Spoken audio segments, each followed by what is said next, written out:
Do you know what legacy means? It's what you pass down to your children and your children's children. It's what remains of you when you're gone. For a little while. It was intense, and she was called every name in the in the book way back when, and he certainly had his magic wand going, and then it didn't. I can't help but bring this to Otto for a moment and just sort of like his episode in general. Otto, in reality, was the one at the forefront pushing for Aegon to be king. He was waiting to usurp the throne. He basically was at a point where he couldn't wait for Viserys to go. And boy, what a turnaround. We see it in this episode. We've seen it a bit last week, too. He's once again been stripped of Hand of the King. He once again is getting at it with Aegon. But the thing that really, stood out to me was, the line about, Viserys being gone and we're now the poorer for it. Like, it's him basically saying, holy crap, I fucked up. Yeah, he laments that he did not play the game more rapidly when he had a more malleable king. I think that's what it boils down to. I think Otto realizes that this king that he serves is not going to be so easily swayed. And he speaks of Viserys's restraint and his dignity, and then Aegon turns right around and just says, "Fuck dignity." Like he does not care, and for a bit there, it kind of makes sense that he's out for blood because he lost a son. Any father would be.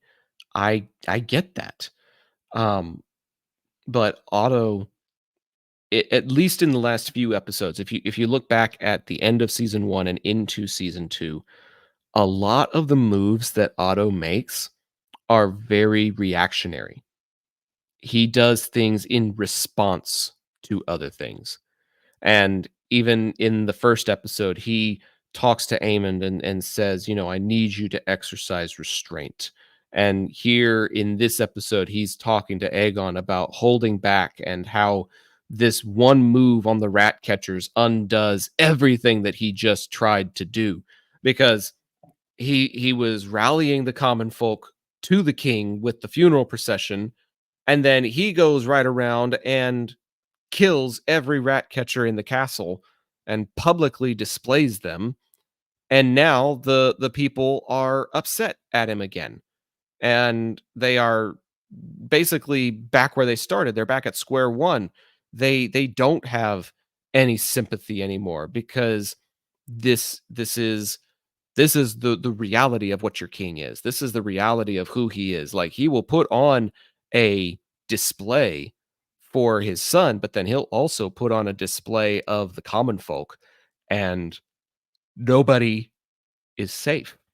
So Otto's reactionary responses eventually do him in, I feel like, because rather than anticipating worst case scenarios, he is stuck responding to them. And eventually his ability to respond to them has worn out. It's worn thin. His patience has worn out and worn thin. And he's run out of power. He's run out of influence. And ultimately, he ran out of time. He had time when Viserys was king, and now he's out of time and out of influence. It's fascinating. Well, that's another thing we find out in this episode, and we find out from Otto as well, is a lot of people were under the impression that Daeron Targaryen from the book Fire and Blood would not be in the show. And it turns out he is in the show, very much alive, in Old Town. I guess Viserys and Alicent sent him there at some point in time. So very intriguing that they're going to bring him into the show. And again, it's a character that a lot of people had written off. So I wonder where they go there. Obviously, seems like Otto's next chapter is going to have to do with him. Yeah, I mean, I really loved how Otto stood up to Aegon. Obviously, Aegon responds by naming quite arguably possibly the worst hand of the king you could name in Kristen Cole. Yeah. Which is not going to help anybody. And The hand of the king and the cock ring of the queen. Yeah, no doubt. Before we wrap up our Team Green stuff, though, man, I want to just go to Alicent and Kristen Cole for a second. Not just them jointly together, but like Kristen Cole gets all over Arik and is questioning his honor and basically accusing him of everything he should be accusing himself of, acting like the biggest fucking dick in Westeros. That just made me want to see Cole's head on a pike even more. I didn't think I could dislike the character more, but I do. Not in like he's an unwatchable way, but in this guy needs to fucking get his. And then even with Alicent, man, I thought Alicent a lot of the time in all of this has come across as someone who's trying to walk that line. And there's multiple things in this episode where I go, okay, so you agree with Otto early on. You know, you had some hesitation at first, but you ultimately back him in that council meeting. And then we must do what's, our duty to Helena. And then one of the most heartfelt moments of the episode, I thought, and again, I believe the actor's name's Tom Glencarney, who plays Aegon, is breaking down in his chambers at the end, which a lot of people wouldn't expect from him. And he's devastated. And Alicent has a moment there to comfort her son, and instead chooses to go get fucked by scumbag of Westeros. I'm sorry. Well, I have sympathy for Team Green more than I thought I would. It isn't for Alicent, it isn't for Otto, and it isn't for Kristen Cole. It's actually for Helena and Aegon, and to a lesser extent, Aemond, who obviously confesses that, he's sorry that he killed Viserys. It wasn't his intent. I feel bad for the kids. The kids, essentially, Viserys's kids.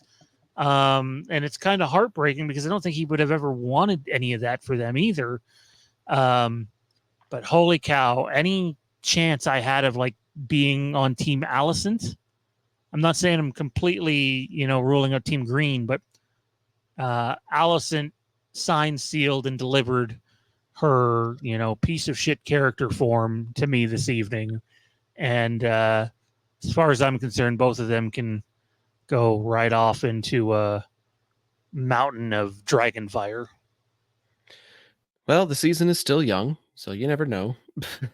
But I think Cole recognized Arik as either a threat or a rival. And rather than let him gain favor or possibly try to challenge him for leadership, he comes up with a plan that gets rid of his biggest threat. And it's very Tyrion Lannister. It's very Game of Thrones to give an impossible situation to somebody and let them figure it out. He tells him, you either go assassinate the queen, or I tell the king that you're a shit guard and should be relieved of your duties permanently, which we know that being a king's guard is until death. So you either get killed trying to kill Rhaenyra, or you get killed here for being a coward. Your choice. Like, what choice is that? That's why when he finally makes it to the bedchambers, is like, I want you to know I had literally no choice in this. Like, he's just giving like some sort of a spoiler alert. Like, I didn't pick this. I didn't choose this. Cole basically chose it for me. So yeah, it's a total dick move, but it's also very in keeping with what we know about this world. So it didn't surprise me. I think Alicent is getting to a point where she realizes she needs to take on a bigger role. But when she takes on that bigger role, I think she has a higher stress level because she's trying to keep the family together. She's trying to appease Otto. She's trying to keep the council listening to Aegon. She's trying to be in Aegon's ear when she feels like he's willing to listen. And so, with all of that, I think she's trying to seek some sort of a stress relief. I'm not saying that her actions are good, but I think her actions may be justified. And, there was a conversation that was had in an interview with the actress. I forget her name, Olivia Cook. And she said that they filmed a very animalistic scene between the two of them that was eventually cut.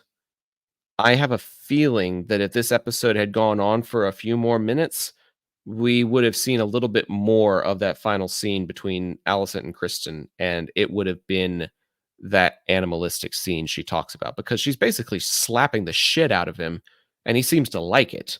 So I think that's probably where that scene would have been if it hadn't been cut. I think you're pretty spot on there.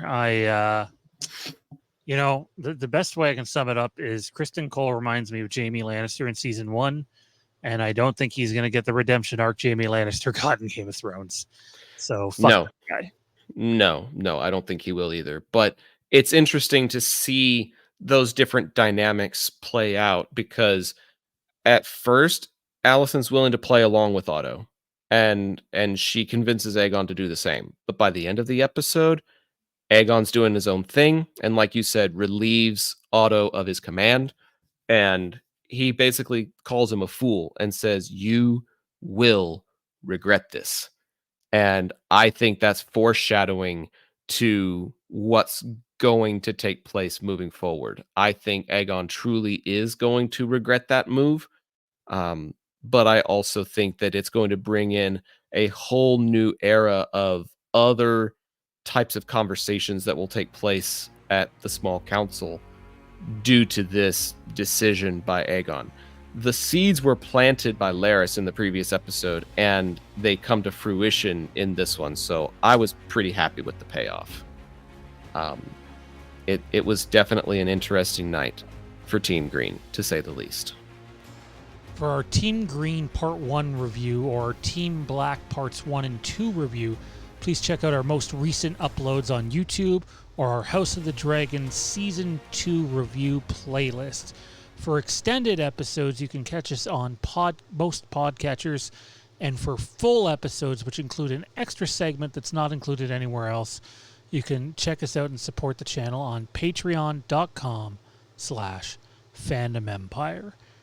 And we will see you when the Empire calls.